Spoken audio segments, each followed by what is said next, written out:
Here we go, everybody. This is your video for Group 2 for Monday. So I'm going to go over what it says here on Google Classroom. Morning meeting, make a video on Seesaw of how you feel working at home. So how you do that is you go here, you click the green Add button, post student work, which I think is your only option. Sorry, it's glare from the light. And then you click video. And then you'll make your video, and then you just click green check mark and follow the steps, and you're done. I can't do that right now.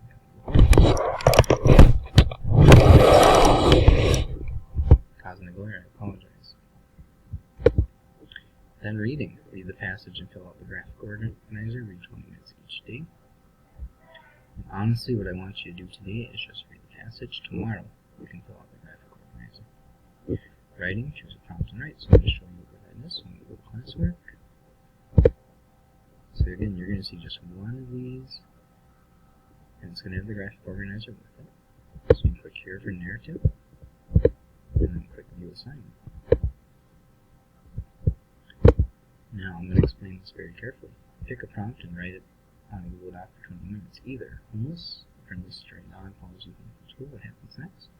Or mismatched. Write a story about someone your age. The story must include a giraffe, a mouse, a flying carpet, and a large bird cage. Tomorrow you will edit and revise it. Don't turn it in. If you do, click on submit. And that's very important because if you turn it in, then you have to unsubmit it, or I have to return it for you to work on it. Tomorrow you will have a video that will walk you through the next steps on your story.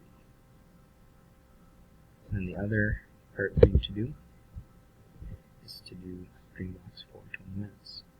Please let me know if you have any questions. I want to share with you how I'm feeling for morning meeting. And I feel overwhelmed. I have a lot of extra planning I have to do because of everything going on. So one thing I do to help with that is I work out and I do some belly breathing. So I'm wondering how you're feeling and what strategies you do if you're feeling stressed or overwhelmed.